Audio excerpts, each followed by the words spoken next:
गिरते गए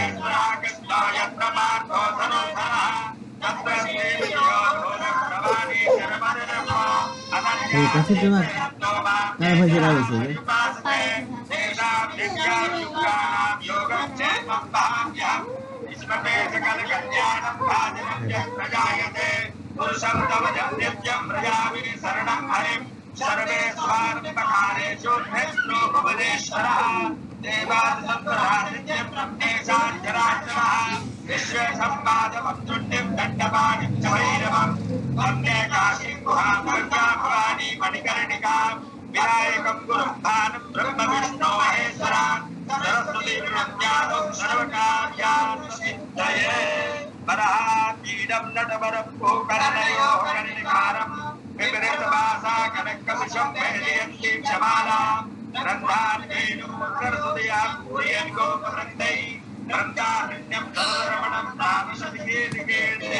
श्रीमद्भागवताख्योऽयं प्रत्यक्षाग्निदैवहि सुकृतोऽसि मया नाथो मुक्त्यर्थं भवसागरे मनोरथो मदीयोऽयं सबलः सर्वथा त्वया निर्विघ्नेनैव कर्तव्यो दासोऽहं तव केशवः। श्रीमद्भागवत महापुराण की राधा कृष्ण भगवान की। पंडित आनंद शास्त्री जी, आपके संग विराजमान जितने भी गुरुजन हैं, मैं सबको प्रणाम करता हूँ और सबका धन्यवाद ज्ञापन करता हूँ और गीतोक्त की तरफ से सबका प्रणाम स्वीकार करता हूँ। हमारा प्रयास रहता है कि गीतोक्त का हर सदस्य अध्यात्म की ऊंचाइयों को छुए। श्रीमद् भागवत महापुराण ज्ञान यज्ञ आयोजित किया जा रहा है। आज जो व्यासपीठ पर कथावाचक बैठे हैं, उनका परिचय कराना और सूरज को दीपक दिखाना करीब करीब एक जैसा है। गीतों के मंच पर ये कई बार आ चुके हैं और इनके कथा का प्रसाद हमको मिल चुका है। ये हमारे कार्यक्रमों में भी कभी कभी जुड़ते हैं। अब मैं इनका परिचय देने का प्रयास करता हूँ। मैंने कुछ लाइनें लिखी हैं इनके लिए, जीवन में पहली बार लिखी है। पहले ये करते थे रक्षा कानून की, अब ये करेंगे रक्षा धर्म की। पहले की सहायता न्यायपीठ की, अब करेंगे सहायता व्यासपीठ की। पहले ये दिखाते लीला राजनीति की, अब ये दिखाते लीला कृष्ण की। पहले इनका कर्मयोग था पुलिस कर्म, अब इनका कर्मयोग है सनातन धर्म। पहले ये कहते थे भागमत भागमत, जब ये पुलिस में थे तब की बात कह रहा हूँ। पहले ये कहते थे भागमत भागमत, अब ये कहते हैं भागवत भागवत। नहीं रहेगी अब कोई व्यथा, क्योंकि अब चलेगी श्याम सुंदर की कथा। कैसे कुछ आवाज आ रही है? म्यूट कर देवे, संजय म्यूट कर देवे। नहीं रहेगी अब कोई व्यथा, क्योंकि अब चलेगी श्याम सुंदर की कथा।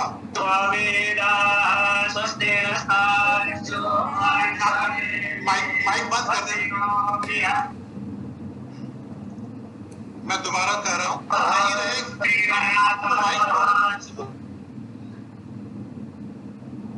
नहीं रहेगी अब कोई व्यथा।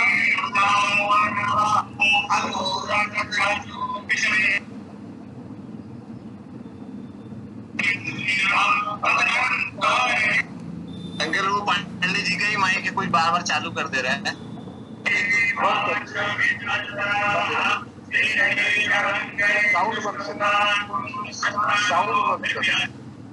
नहीं तो वो वापस कोई चालू कर ले रहा ना वहाँ पे माइक। हाँ ठीक है। हाँ नहीं पर हाँ नहीं रहेगी अब कोई व्यथा, क्योंकि अब चलेगी श्याम सुंदर की कथा।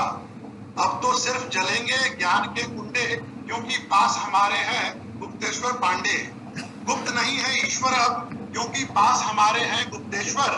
प्रकट होगा कन्हैया अब, क्योंकि पास हमारे हैं गुप्तेश्वर। जी हाँ, सबने सही समझा है। आप सबके जाने माने मेरे सखा, मेरे भ्राता, मेरे आदर्श जो आज व्यासपीठ पे बैठे हैं, उनका जोरदार करतल ध्वनि से स्वागत करें।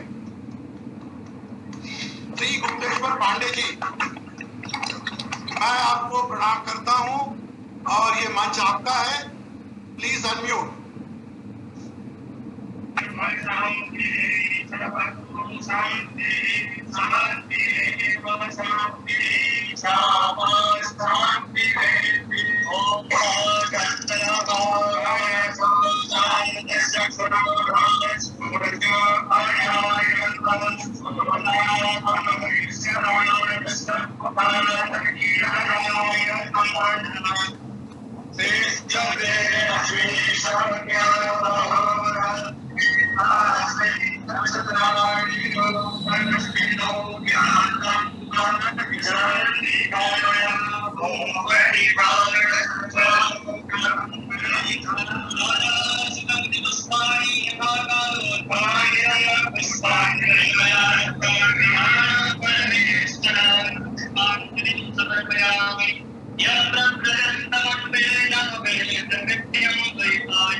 ओम श्री गणेशाय नमः। स्वस्ति सरस्वती नमः। ओम श्री गुरु चरण कमलेभ्यो नमः। नीलांबुज श्यामल कोमलांगम सीता समारोपित वामभागम पाणौ महासायक चारु चापम नमामि रामं रघुवंशनाथम्। अतुलित बलधामं हेमशैलाभदेहं धनुजवन् कृशानुं ज्ञानिनामग्रगण्यं सकलगुणनिधानं वानराणामधीशं रघुपति प्रिय भक्तं वातजातं नमामि। जितने भी आप हितोक्त के भाई बहन जुड़े हुए हैं यहाँ, उनको प्रणाम करने के पहले यहाँ गुरु जी विराजमान हैं, उनको भी प्रणाम करता हूँ। स्वामी जी की कृपा से ही ये भागवत का प्रसाद आप लोगों तक पहुंच रहा है और काम हमारा बहुत आसान इसलिए हो गया है, इंदु भैया ने इसको साप्ताहिक भागवत कथा ज्ञान यज्ञ नाम नहीं दिया है। तो वो एक सप्ताह में कथा को समाप्त करने का अनुशासन भी समाप्त है और प्रतिदिन कथा कहाँ से शुरू होगी और कहाँ समाप्त होगी उसका भी अनुशासन नहीं। तो इस अनुशासन से मैं मुक्त हूँ। ये भागवत वचनामृत इसका नाम दिया गया है, मतलब भागवत से हम लोग चर्चा करेंगे। तो इसमें ये अनुशासन भी नहीं है, क्रम का अनुशासन भी इसमें भंग है। तो कहीं से भी भागवत की बात चलेगी, कहीं भी जाएगी, लेकिन मैं कोशिश करूंगा यथासंभव ये क्रम से ही हो। आज तो समय बहुत कम है और कैसे इसका संयोग बना, स्वामी जी को मैं बहुत ही हृदय से प्रणाम करता हूँ। ये हमारे बहुत ही प्रिय भाई हैं, भाई क्या मेरे मन में इनके प्रति वात्सल्य भाव है। पीताम्बर जी महाराज आचार्य जी भी हैं और ये भागवत की कथा भी कहते हैं। तो जब मैंने इनको बताया कि गीतों में ग्रुप में मुझको भागवत पर बोलने के लिए आदेश हुआ है इंदु भैया का और स्वामी जी का, तो इन्होंने कहा कि उसके कुछ नियम हैं, कुछ औपचारिकताएं हैं। अगर भागवत पर बोलना है तो भागवत भगवान की अनुमति प्राप्त की जाए, उनकी पूजा भी कर ली जाए और उनका आदेश भी प्राप्त किया जाए। तो विधिवत उन्होंने ये व्यास गद्दी भी बना दी, भागवत भगवान की प्रतिष्ठा भी कर दी, इनका सम्मान भी किया, स्वागत भी किया, इनकी आरती भी करी, इनको प्रसाद भी चढ़ाया और व्यास पूजन भी कर लिया। तो एक अनौपचारिक जो भागवत वार्ता थी हम लोगों की, वो एक औपचारिक कथा के रूप में परिणित होती हुई दिखाई दे रही है। तो इसे भी मैं भगवान की कृपा ही और गुरुदेव भगवान की कृपा ही मानता हूँ। और ये बार बार दोहराने की जरूरत नहीं है, एक दो बार आप लोगों से मेरा संवाद किसी विषय पर हुआ है और बहुत ही विनम्रता से मैंने अपनी बात आप लोगों के सामने रखी है कि जीवन भर रजोगुण के प्रवाह में रहा हूँ। 35 वर्षों तक एक ऐसी सेवा में रहा हूँ जहाँ सत्वगुण का दूर दूर तक कोई मतलब ही नहीं, उसकी उपयोगिता भी नहीं है और उसका अप्रिसिएशन भी नहीं है। ये अप्रिसिएशन मैं कहूंगा तो इसको हमारे गीतों के भाई बहुत ज्यादा अच्छी तरह समझेंगे, जहाँ सत्वगुण का अप्रिसिएशन ही नहीं। और सच तो ये है कि आज का जैसा माहौल हो गया है कलयुग में सत्वगुण का अप्रिसिएशन नहीं है। इससे सत्वगुण का महत्व कम नहीं होता है, लेकिन लोक व्यवहार में रजोगुण इतना प्रचंड रूप से हावी है कि हर जगह उसी का सम्मान है, उसी की पूजा है, साधुओं की दुर्गति है, ऐश्वर्य का सम्मान है, ऐश्वर्य की पूजा है। तो इस माहौल में, इस परिवेश में मैं 35 वर्षों तक रहा हूँ। एक किसान का बच्चा घर से निकला और एक बहुत ही उच्च स्तर की सेवा में आ गया। मतलब कॉलेज छोड़ते छोड़ते आईपीएस बन गया, एसपी से नौकरी की शुरुआत हुई और ये ऐश्वर्य बढ़ता गया। तो जिस तरह से एसपी से डीआईजी, डीआईजी से आईजी, आईजी से एडिशनल डीजी, एडिशनल से डीजी, डीजी से डीजीपी, तो जैसे ऐश्वर्य बढ़ता गया, ऐश्वर्य में वृद्धि होती गई, वैसे वैसे अहंकार में भी वृद्धि होती गई। तो रजोगुण जो शुरू में बहुत कम था, तो 35 साल की इस रजोगुणी सेवा का फल ये हुआ, यह रजोगुण जो अपने शैशव काल में था, नौकरी में आने के पहले, वो अपने उत्कर्ष पर, अपनी जवानी पर, अपने उत्कर्ष पर पहुंच गया सरकारी सेवा में आकर। और वहां से सरकारी सेवा से निवृत्त हो तो वो स्वभाव बन, और अब पूरी चुकी पूर्व जन्म के संस्कार हैं, चित्त में संचित रहे हैं, गुरु की कृपा है और कहीं न कहीं किसी जन्म में कुछ पुण्य के हुए हैं कि वो बीज अंदर से समाप्त नहीं हुआ। रजोगुण में, घोर रजोगुण में रहते हुए भी मन में ये भाव रहा कि जीवन का ये लक्ष्य नहीं है कि डीजी बन जाना, चीफ सेक्रेटरी बन जाना या किसी बड़े से बड़े लौकिक पद पर प्रतिष्ठित हो जाना। ये जीवन का लक्ष्य नहीं है, ये शास्त्र बताते हैं। वो आप जानते, हम जानते, ये कोई नई बात नहीं है। लेकिन शास्त्र तो मैंने पढ़ा नहीं, मैंने किसी शास्त्र का कोई विधिवत अध्ययन किया नहीं, लेकिन फिर भी मेरे चित्त में, अंदर में, गहराई में, अंतःकरण में यह बात बिल्कुल जम करके बैठी हुई थी कि जो हमें प्राप्त है वो असली नहीं है और जीवन का ये परम लक्ष्य भी नहीं है। और मेरे मन में ये पीड़ा रही कि जो मुझे मिला है वो नकली है, और ये जिज्ञासा भी रही और ये लालसा भी रही कि मुझे असली को प्राप्त करना है। क्योंकि ये जीवन जो मिला है मनुष्य का, वो इसलिए नहीं मिला है कि ऐश्वर्य में, अहंकार में पागल होकर के आदमी अपनी जिंदगी को समाप्त कर दे, मनुष्य जीवन को नष्ट कर दे। ये अपना कल्याण करने के लिए, आत्म कल्याण करने के लिए बोध प्राप्त करने के लिए, ज्ञान प्राप्त करने के लिए, भक्ति प्राप्त करने के लिए जिस ब्रह्मानंद की चर्चा शास्त्रों में हम पढ़ते हैं, उस ब्रह्मानंद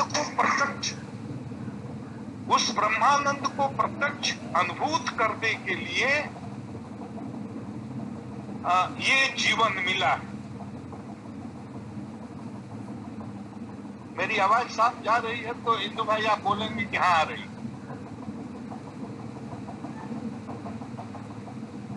हाँ आ रही है, आवाज साफ आ रही है साफ आ रही है।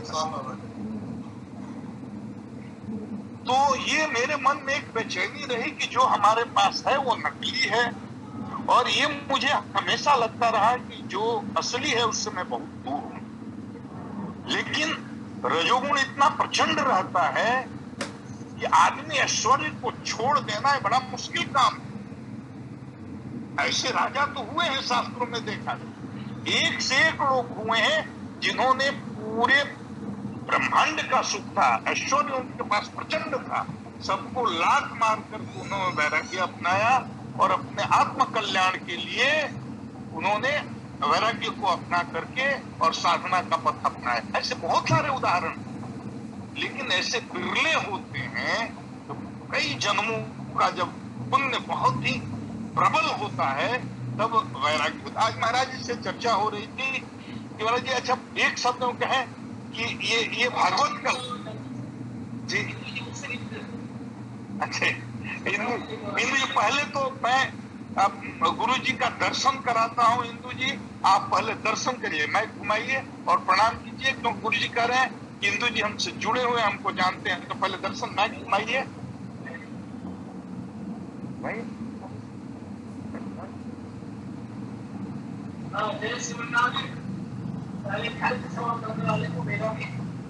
सुन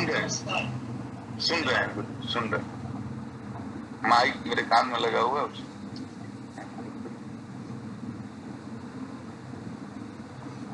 तो ये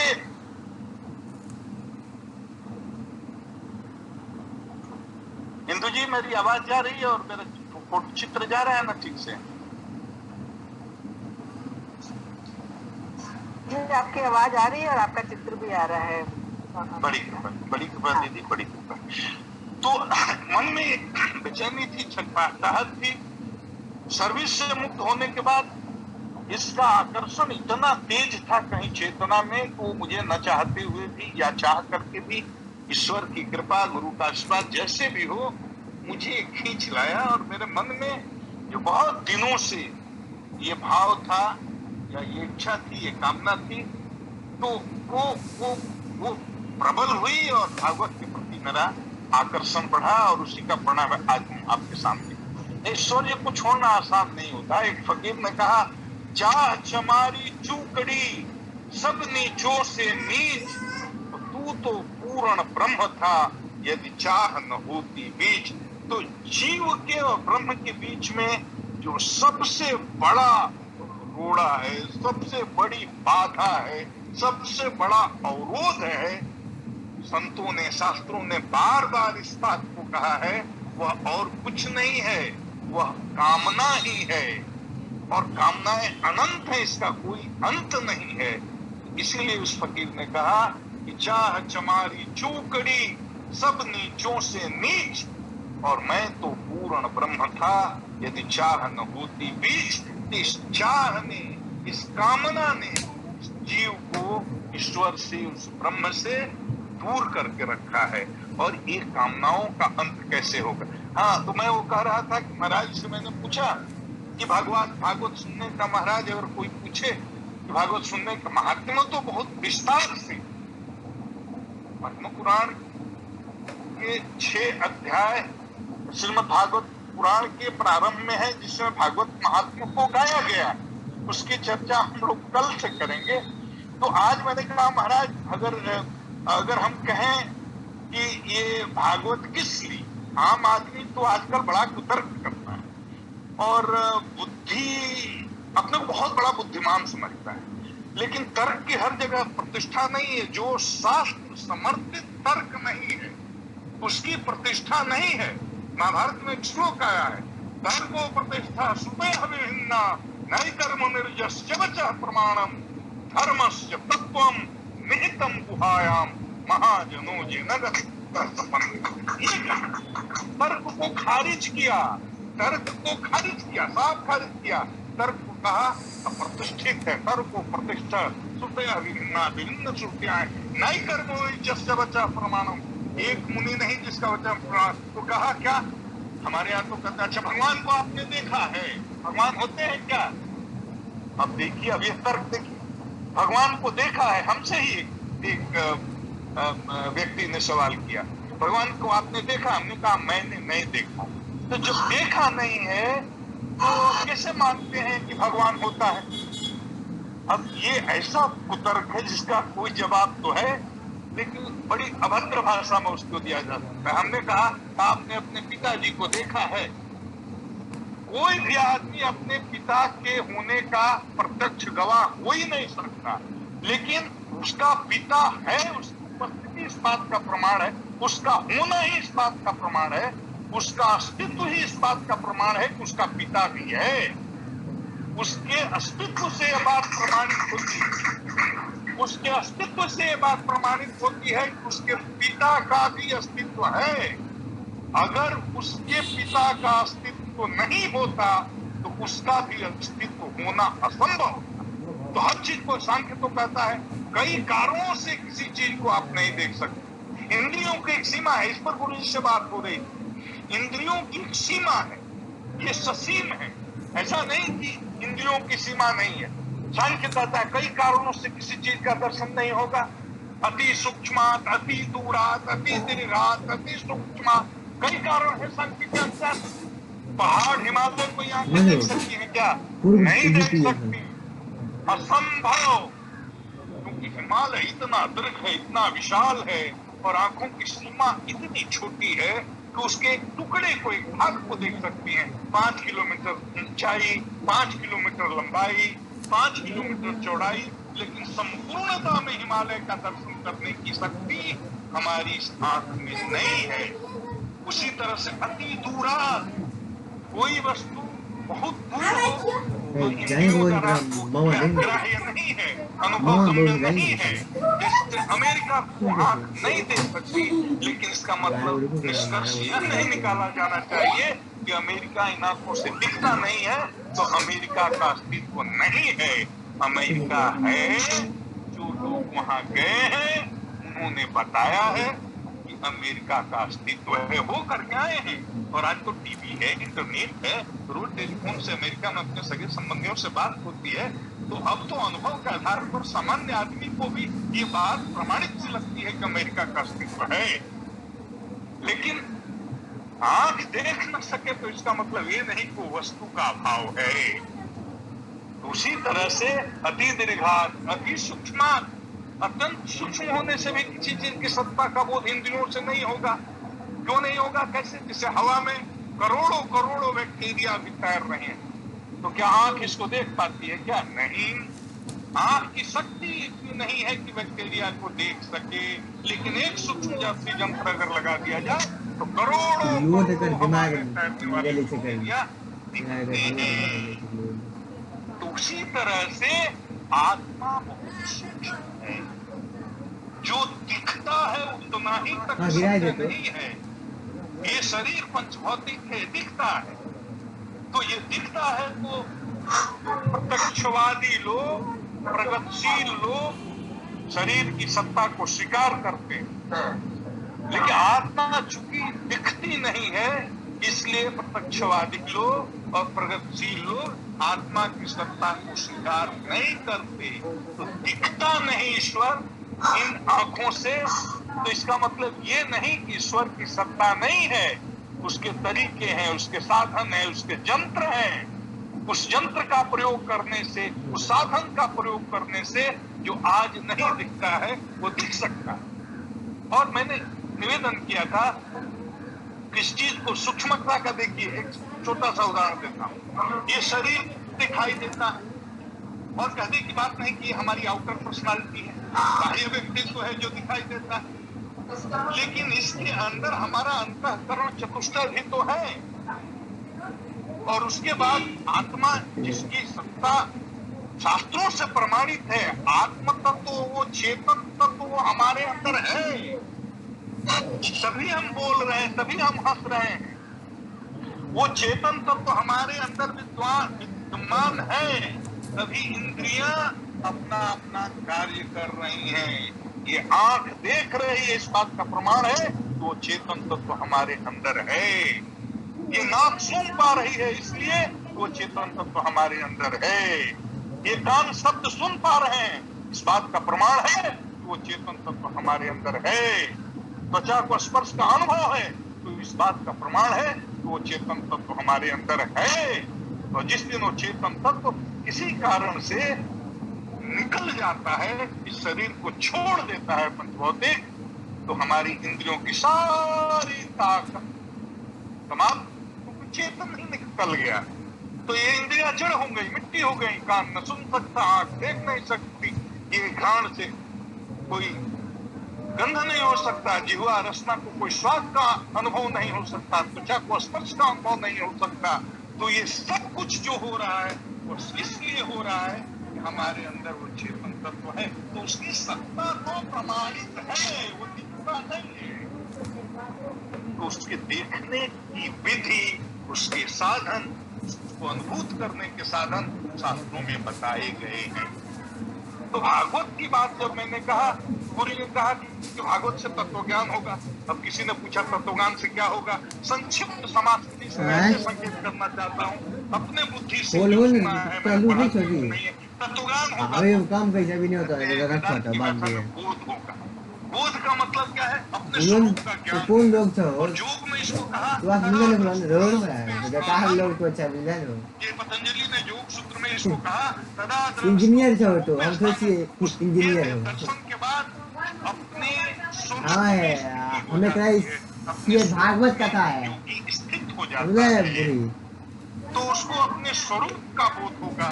वेदांत की भाषा में आवाज कहो बाबा, फिर हम फोन कर बोलो ना। बोध का फल उपरति है, वो उपरति ही नहीं है।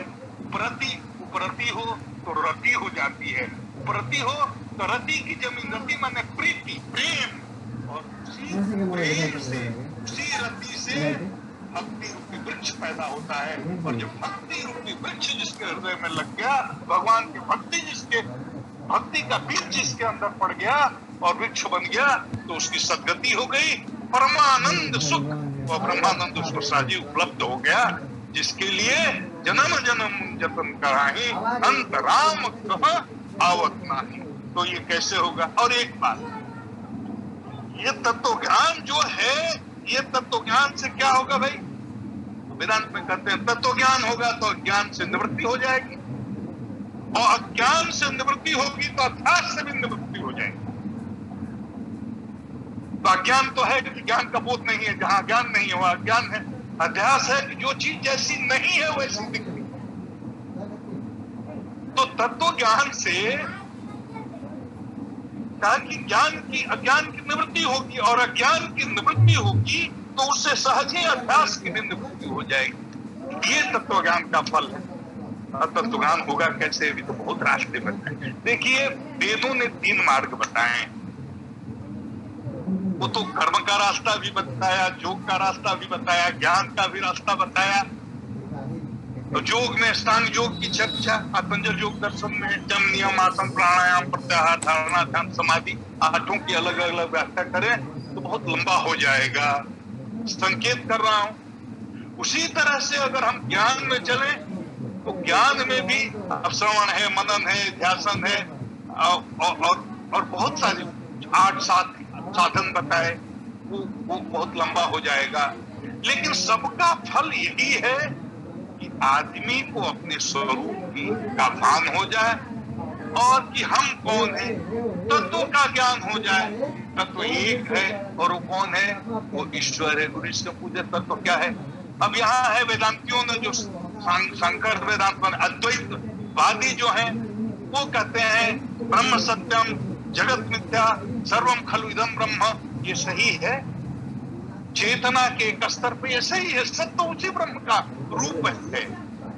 विराट स्वरूप का जब वर्णन भागवत में आता है तो वहां पर तो सुखदेव महाराज भी बताते हैं कि सब कुछ जो दिख रहा है सब वही है विराट स्वरूप, सब भगवान ही का रूप है। सब कुछ ये पर्वत पहाड़ झील पेड़ पौधे नदियां ये सब कुछ तल तल तलातल सारे लोग ऊपर नीचे सब ये विराट स्वरूप, तो सब तो ब्रह्म का ही स्वरूप है। सर्वम खलुदम ब्रह्मा ये घोषणा है वेदांत। और ब्रह्म सत्यम जगत मिथ्या वैष्णवाचार्य कहते हैं ये ठीक है। हम ऐसे विशिष्टाद्वैत को कहते हैं कि तीन रूप से वैष्णवाचार्यों का कहना है कि तत्व तीन है, लेकिन मुख्य रूप से तत्व एक ही है। वो माया भी है, जीव भी है, जगत मतलब प्रकृति भी। तो ये तीनों है, लेकिन मुख्य रूप से तीनों मिलाकर के मुख्य रूप से मुख्य तत्व एक ही है, और वह जीव और माया दोनों से विशिष्ट है। वो तीसरा विभाजन की दृष्टि से दो तत्व हैं, अजड़ है जड़ है, जराजड़ भेदात तत्र जड़ प्रकृति, मतलब जड़ प्रकृति, जड़ जगत, जड़ माया। लेकिन अजड़ जो है वो चेतन है, वो चेतन का दो भेद फिर हो जाएगा। एक है जीव और दूसरा ईश्वर। अब हमारे विशिष्टा द्वैत को मानने वाले विशिष्टा द्वैतवादी तो आचार्य स्वामी तुलसीदास महाराज जी हैं, तो उन्होंने कई बार वो जीव की समान, जीव ईश्वर नहीं हो सकता, ईश्वर का अंश है, ईश्वर अंश जीव अविनाशी, ये सच है, लेकिन जीव भगवान नहीं है। जीव तो इसीलिए श्रीमद रामचरितमानस आप देखते हैं गोस्वामी तुलसीदास जी ने जगह जगह हर जगह भक्ति मांगी। दास्य भाव की भक्ति मुख्य रूप से प्रधान है। भक्ति विशाख्य भाव की है, संख्य भाव की भक्ति है, माधुर्य भाव की भक्ति है, दास्य भाव की भक्ति है, वात्सल्य भाव की भक्ति है। और ये रामचरितमानस के जो रचयिता प्रणेता महामुनि महाज्ञानी पंडित गोस्वामी तुलसीदास जी महाराज हैं, वो तो स्वयं ही सिद्ध हैं। उन्होंने विशिष्टाद्वैत के सिद्धांत के आधार पर अपने ग्रंथ की रचना की है, और उन्होंने कई जगह इस बात को बार बार करके दोहरा करके कहा। अच्छा, एक बात मैं बड़ी विनम्रता से निवेदन करता हूं अपनी बुद्धि से, रामचरितमानस और गीता और श्रीमद् भागवत, बस संक्षेप में मैं निवेदन करूंगा कि गीता का जो प्रणयन हुआ भगवान के श्रीमुख से गीता निकली, तो गीता की चरम परिणति अंतिम लक्ष्य मोक्ष है।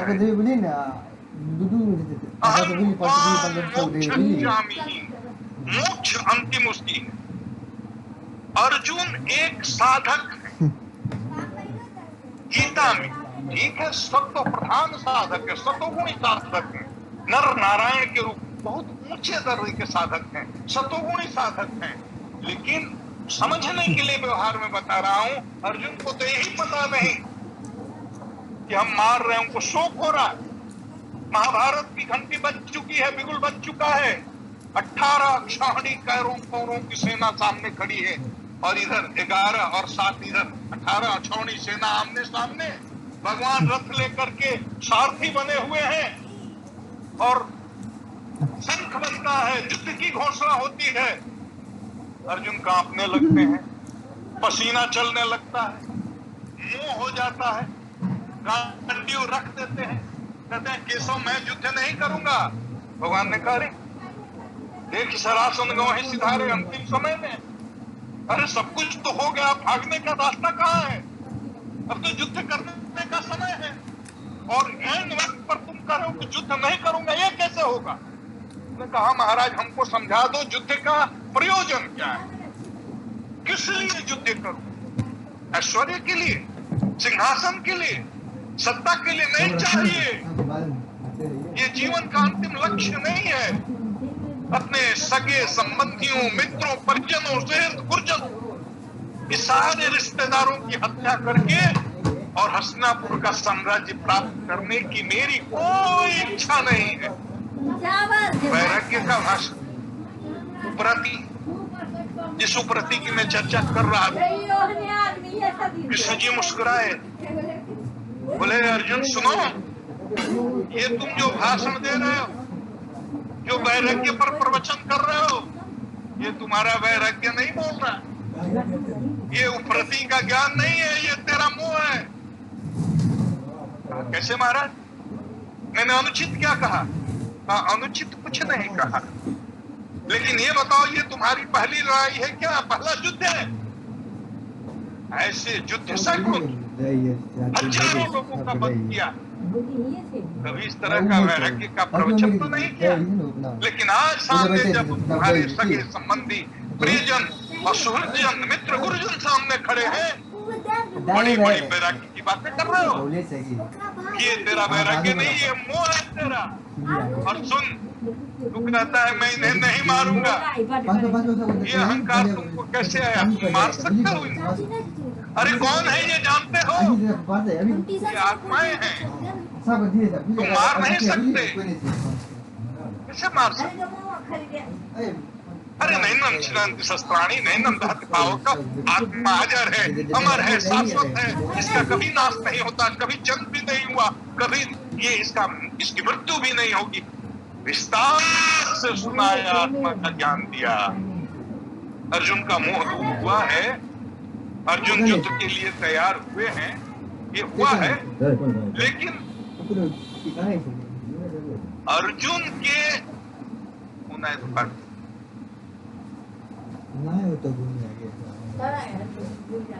एक सूत्र कारण के लिए भगवान के श्रीमुख से श्री गीता जी का प्रणयन हुआ। लेकिन श्री रामचरितमानस की रचना हुई सिद्धों की शंकाओं के निवारण के लिए, अर्जुन की शंका के समाधान के लिए, मतलब एक साधक की शंका के समाधान के लिए श्रीमुख से, भगवान के श्रीमुख से गीता जी का प्रणयन हुआ, निकली गीता जी। लेकिन श्री रामचरितमानस में सिद्धों की शंका का निवारण है। सिद्धों की शंका के निवारण के लिए श्री रामचरितमानस की रचना हुई। जगदम्बा की स्थिति, चेतना की स्थिति, सत्य की स्थिति यहाँ अर्जुन से ऊपर है। अर्जुन की तरह सती को ये बताने की जरूरत नहीं है कि आत्मा अजर है, अमर है, आत्मा मरती नहीं, आत्मा का साथ नहीं, सब पता है सती को। उनकी जो शंका है बड़े उच्च स्तर की शंका है। उनकी शंका एक सिद्ध की शंका है कि ये निर्गुण सगुण कैसे हुए। जो व्यापक विरजा जो अतल अशोक की देह थगी कोई मरा बचा ही न जानत बे, ये शंका है सती। ब्रह्म जो व्यापक विरजा जो अकल अनीह अबे अशोक की देह थगी कोई मरा जा ही न जानत बे, ये इस शंका का समाधान है श्रीरामचरितमानस में। निराकार साकार कैसे हो जाता है? के कण कण में निराकार ब्रह्म सगुण साकार होकर के कौशल्या की गोद में खेलता कैसे है? यशोदा मैया के आंगन में ठुमका कैसे लगाता है? ये बड़ा ही गुण, ये सिद्धों को मोह हुआ है हमारा, भुसुंडी को मोह हुआ है हमारा, नारद को मोह हुआ है हमारा, एक से एक सिद्धों को मोह, गरुड़ जी को मोह हुआ है हमारा, जो ये नित्य पार्षद है भगवान के। नारद जी कोई सामान्य नहीं है, जिसको मिलते भगवान से मिला देते। गरुड़ जी तो उनके वाहन है, सब साथ रहते हैं 24 घंटे, पार्षद भी है, उनको भ्रम हुआ है हमारा। ये सिद्धों की शंकाएं हो जाती है कि निर्गुण इस तरह से सगुण कैसे हो जाएगा, निराकार इस तरह से साकार कैसे हो जाएगा। अरे छोड़ो, नम्रता से मैं निवेदन करता हूँ, भागवत जी का प्रमाण देता हूँ कि शिष्ट को चलाने वाला, शिष्ट को उत्पन्न करने वाला नारायण के उपदेश से, आदेश से, अनुशासन से आज श्री ब्रह्मा बाबा जैसे लोगों को भी मोह हो जाता है। जब वालों का आचार और भाग लेकर खाते हुए, कढ़ी खाए हुए सीदामा के छूटे हुए को जानते हुए सगुण साकार कृष्ण भगवान को देखते हैं, ना ना ना ना ना ना ना, ये ब्रह्म तो हो नहीं। गर्भस्तुति में आए नहीं हैं। आपसे लगा के जब जब नारायण का अवतार होता है, हर अवतार में ब्रह्मा जी देवताओं के साथ आकर स्तुति करते हैं। उनको सब पता है, भूत भविष्य वर्तमान सब पता है। किसी रूप में नारायण का कभी अवतार हो, नहीं जो दुनिया से छुप सकता है, ब्रह्मा जी से नहीं। उनको सूचना भी रहती है, आते हैं, अवतार होते ही स्तुति भी करते हैं। कृष्ण भगवान की भी के अवतार में भी आए हैं, गर्भस्तुति भी किया है, सब जानते हैं। लेकिन सीतामा का कढ़ी खाया हुआ चुका मुंह जब भगवान सगुण साकार ब्रह्म मुंह में लेकर के चाटता है, ब्रह्मा जी को लगता है कि सारी मर्यादाएं भंग हो रही है शास्त्र की। ये ब्रह्म तो कर नहीं सकता, ये सचमुच ब्रह्म है क्या? और परीक्षा लेने आते। तो मैं ये कह रहा था कि सिद्धों को भी शंकाएं होती हैं। ये साकार ब्रह्म बड़े बड़े ज्ञानियों को मुंह में डाल देता है। बहुत चर्चाएं हैं, बहुत उदाहरण हैं, और उनकी शंकाओं का समाधान तो सिद्धों की शंकाओं के निवारण के लिए मानस की रचना हुई है। सभी की शंका सिद्ध की शंका है कि ब्रह्म जो व्यापक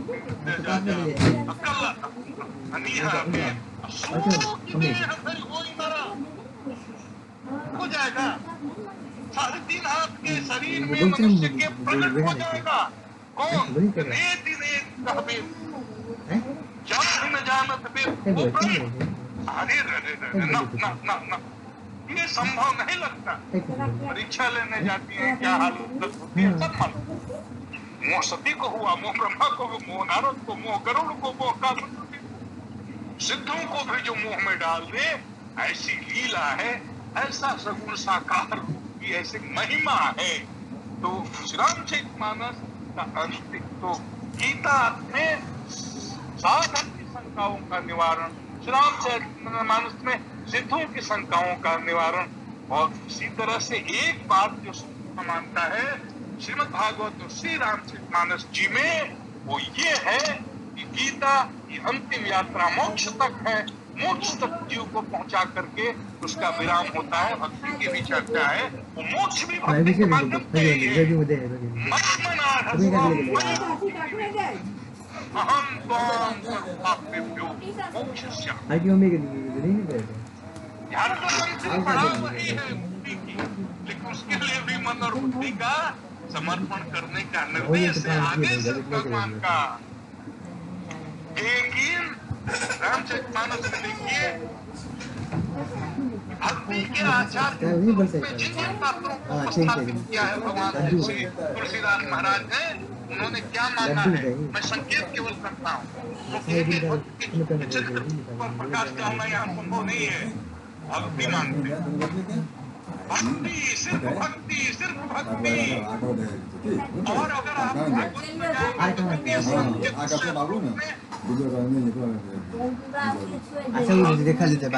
मतलब मुक्ति तो लक्ष्य ही नहीं है, मुक्ति तो दासी है। जहाँ भक्ति रहेगी वहाँ मुक्ति पीछे पीछे आएगी। मुक्ति नहीं, भक्ति मतलब जीव भगवान श्री कृष्ण का नित्य दास है। यह भाव निश्चित हो जाए, उस श्री कृष्ण को कैसे प्राप्त करना है, उस कृष्ण को कैसे जानना है, क्योंकि तत्व भी वही है, हमारी मति भी, हमारी गति भी, हमारा सब कुछ श्री कृष्ण है। उस श्री कृष्ण को जानने के लिए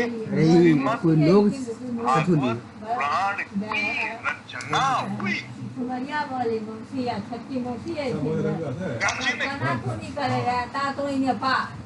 इसी श्रीमद् भागवत पुराण को हम लोग सुनने के लिए स्वामी जी का आदेश से, हिंदू जी के अनुरोध पर ये सत्र आयोजित हुआ है। जैसा मैंने कहा कि कल से शुरू करूंगा, तो मूल महात्म कल ही से शुरू होगा। आज केवल मुझे इतना ही निवेदन करना था कि अपना परसेप्शन चेंज कर, छोड़िए ना मुक्ति हम नहीं जानते क्या और कैसी होती है, मुक्ति का स्वरूप भी नहीं मालूम है, और का स्वरूप भी नहीं मालूम है। यहाँ तो इतनी चित्त में अंतःकरण में इतना मल बैठा हुआ है रस का कोई अनुभव है ही नहीं। इतना कठोर हो चुका है रजोगुण के प्रभाव से, तमोगुण के प्रभाव से बुद्धि जो है ना, ये अंतःकरण मन और बुद्धि अंतःकरण का हक है।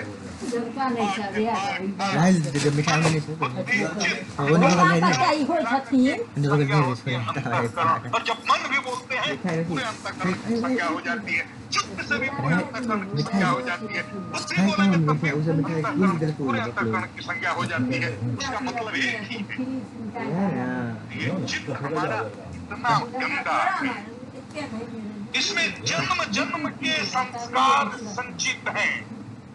मैंने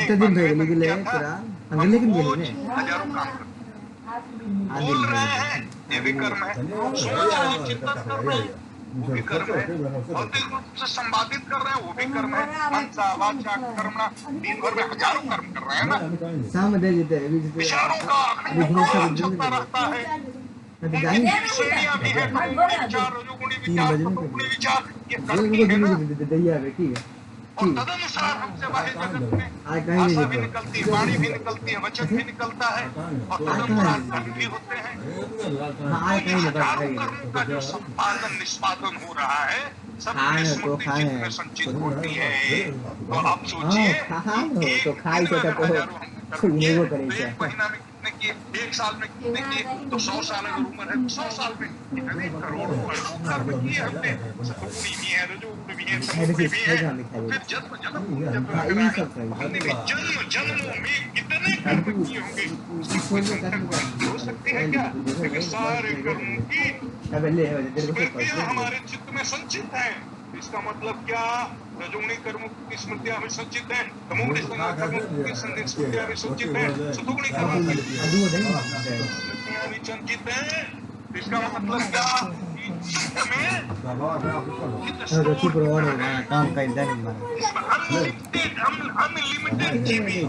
अनलिमिटेड जीबी करोड़ों जन्मों की स्मृतियां, इतना पावर है।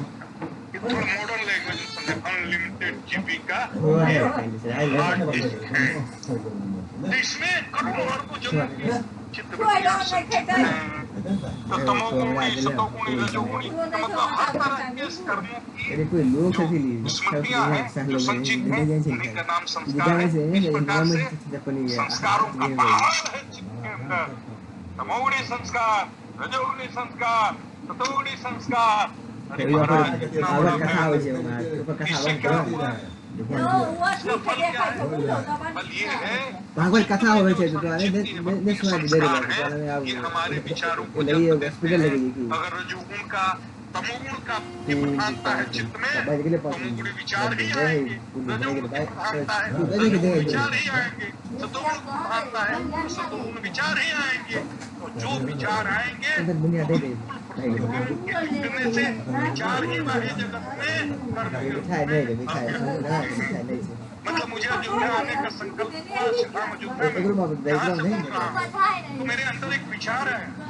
फिर गुरु जी ने कहा मेरा आश्रम है, आपको रहने की सुविधा नहीं हुई, अनुकूल परिस्थिति बनी है, विचार और पुष्ट हो गया।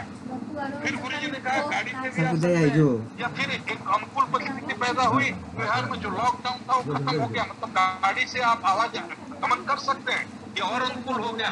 पीताम्बर जी ने और भी उसमें रंग भर दिया, उन्होंने कहा मैं भी साथ रहूंगा तो आपको खाने पीने की दिक्कत नहीं होगी। तो चारों तरफ से अनुकूल हो गई। तो अयोध्या चलने का विचार बाह्य जगत में घटित हो गया, कर्म रूप में व्यक्त हो गया। मैं गाड़ी में बैठा और जैसे ही अयोध्या से चलने का विचार आया और वहाँ पता चलता अयोध्या में लॉकडाउन है, आश्रम भी हुई है और महाराज जी भी नहीं जाने वाले हैं, ये प्रतिकूल परिस्थिति हो जाती है, हम अयोध्या नहीं आते। तो पहले कोई भी कर्म जो बाह्य जगत में घटित होता है, पहले विचार के रूप में मन में उत्पन्न होता है, वो संकल्प के रूप में परिवर्तित बन जाता है। पूरी प्रकृति को पूरा करने में अपना ताकत झोंक देती है, बाह्य जगत में कर्म के रूप में अभिव्यक्त हो जाता है। तो हमने जन्मों जन्मों से चूड़ा जितने खाई से संस्कार नहीं जो संचित किए हैं तो है मैं एरा तो बड़े खेल तो इनका सब कभी कह देंगे ईमानदारी से कल यो छे भाई मेरा एक चित्त में रज प्रधान है, वो कठोर भी होगा, तम प्रधान देखो नहीं है। दे अल्लाह तम कर प्रधान ए तो नहीं होता तो राक्षस ही होता।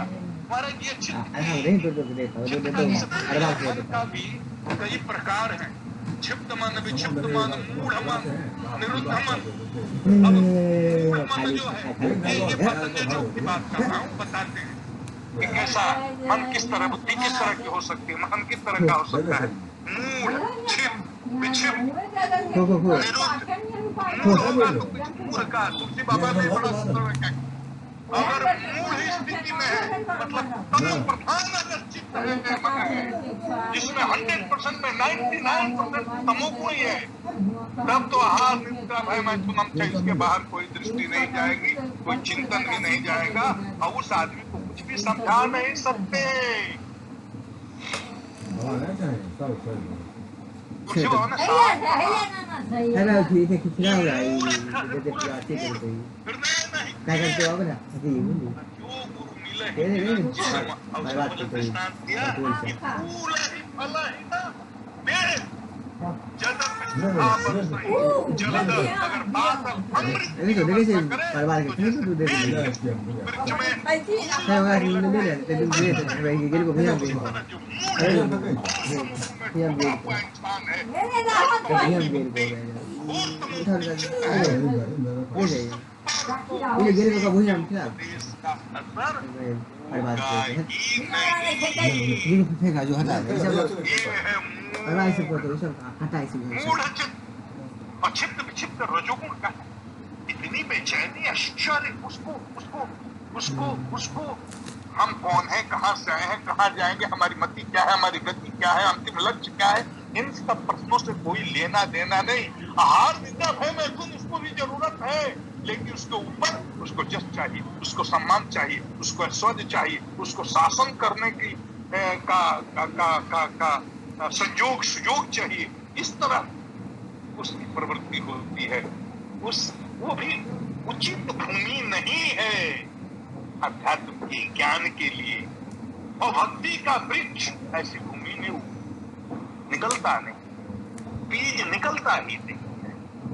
सतोगुणी चित्त का होना बहुत जरूरी है, सतोगुणी चित्त का होना बहुत जरूरी है। तो मेरा तो जैसे मैंने कहा रजोगुणी चित्त रहा, क्योंकि रजोगुणी ही काम किए, रजोगुण प्रधान वृत्ति रही।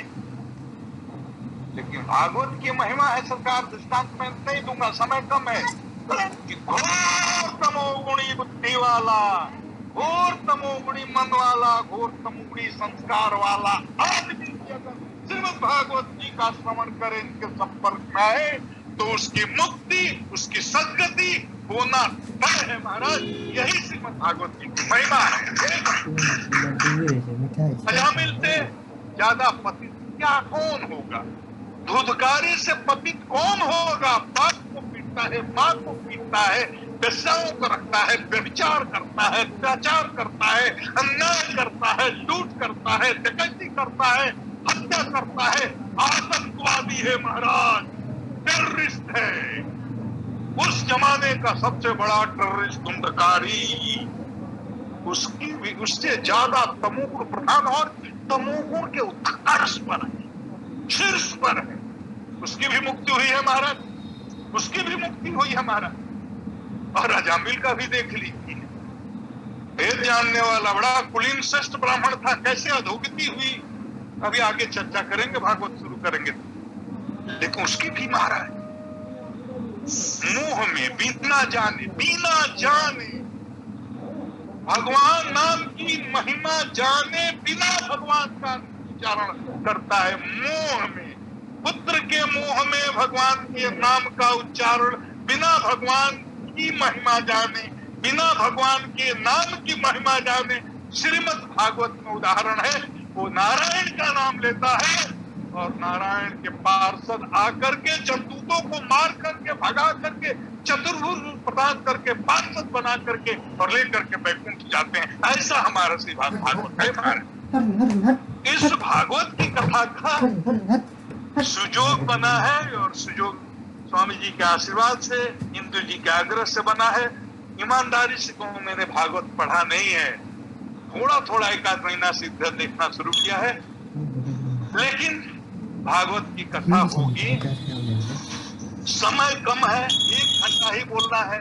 4-4 घंटे सुबह शाम अगर भागवत की कथा बोलें, होती थी पहले 2-2 समय, सुबह भी और शाम भी 8 घंटे, तो 7 दिन में सांगोपांग हर पहलू को स्पर्श भी नहीं कर सकते। 18,000 श्लोकों की कथा है, वो असंभव है। 8 घंटे रोज भी बोले तो एक सप्ताह में भागवत की कथा संपूर्ण ढंग से समाप्त होती नहीं, और ये कथा अंतकाल तक चल सकती है। और इसीलिए तो सौगत जी ने सूत जी से कहा, हमारे कथा मत सुनाए, कथा का सार बताएं। सुतम क्या ही कथा सार, कथा का सार बताएं, निचोड़ बताएं। तो कथा का सार अपनी बुद्धि के अनुसार समास पद्धति से कल से मैं प्रारंभ करूंगा। हिंदू जी का इतना आग्रह था और इसलिए मैं आ गया। आज मैं थोड़ा अस्वस्थ हूँ, तबीयत भी ठीक नहीं है। मैंने भूमिका बना दी और चूंकि पीताम्बर जी ने इसको औपचारिक रूप भी दे दिया है, तो कल से इसी समय हम लोग टाइम देखिए। तो मैं आज सबको प्रणाम करता हूँ और पीताम्बर से अनुरोध करता हूँ कि अगर भागवत जी की आपने पूजा की है, इनकी स्थापना की है, इनके आदेश से, इनको अनुमति लेकर के आपने कथा की शुरुआत की है, तब भगवान की आरती भी हो जाए। तो मैं चाहूंगा सब लोग आप लोग इस आरती में शामिल हो जाइए।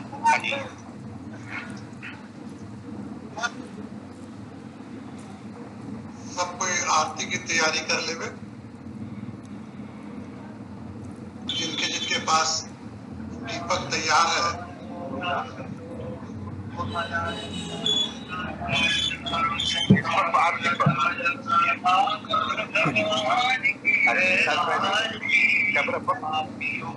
पाप से है तार, भगवत भगवान की है आरती, पापियों को पाप से है तार।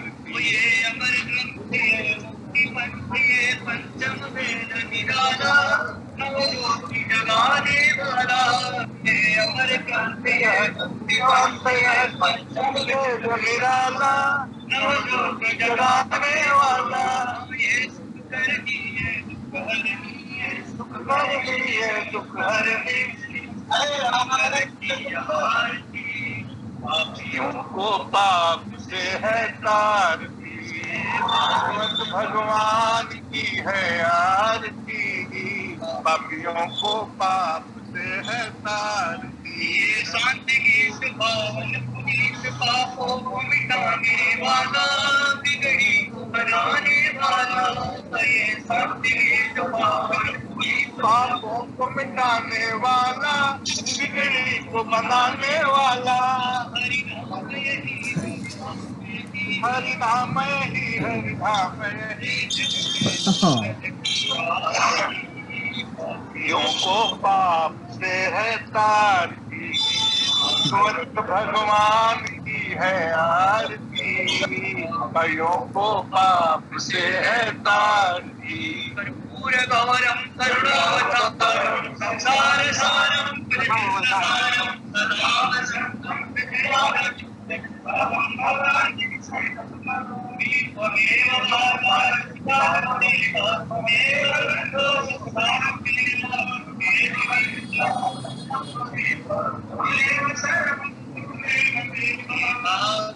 भगवान की है आरती, पापियों को पाप से।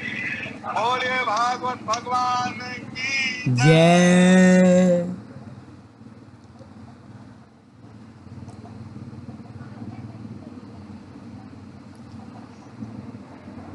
विष्णु जी, आप कुछ समापन में कुछ बोलना चाहेंगे? बड़ा बहुत ही अप्रतिम आज अनुभव हुआ। हमने बहुतों को सुना है, मैंने पहले भी कहा था कि बहुतों को सुना है, बहुत विद्वान और पढ़ा भी, हमने काफी ग्रंथों को भी पढ़ा है, लेकिन आज जो गवाही का जो मतलब समझ में आया, तो बहुत आसानी लगी हमें पूर्ण शब्द को समझने में, पूर्ण तत्वों को समझने में। आज बड़ा आनंद आया, अप्रतिम आनंद आया। रोज 1 घंटा होगी क्या? हाँ जी, रोज 1 घंटा जी।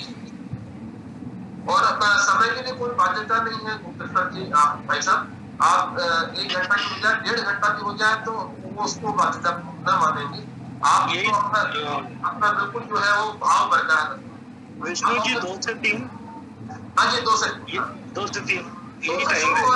समय मत समझिए, 3 बजे कोई वो बैरियर नहीं है हमारा। हाँ, शुरू होगा जब तक भाव चलेगी। टाइमिंग क्या रहेगा? सुमन कुछ बोल रहा है? सुमन, मैं चाहूंगा कुछ बोलो।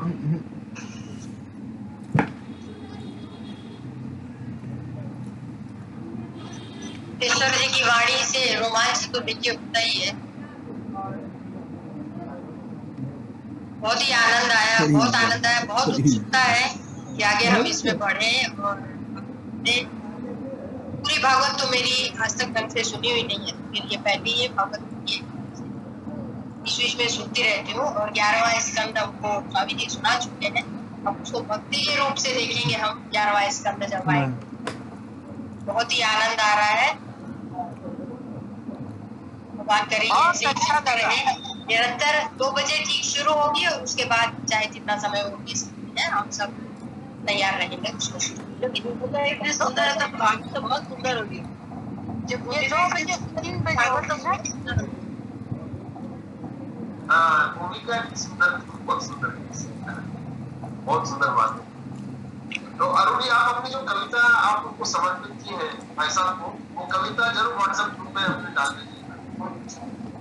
आपने जीवन में पहली बार लिखा, बड़ी उत्कृष्ट लिखा। भाई साहब भी पढ़ेंगे शायद वो लेख से नहीं, बहुत ही अच्छा लिखा है। पहली बार लग ही नहीं रहा है, बहुत अच्छा लिखा है। आज की सभा यही खत्म करते हैं, हम तो कल मिलेंगे। हरे कृष्णा। हरे कृष्णा। Recording stopped.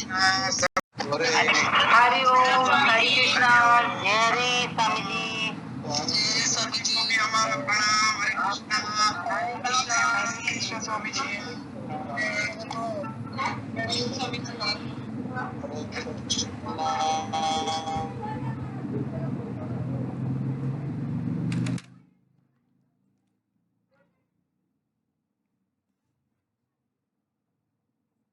ये सब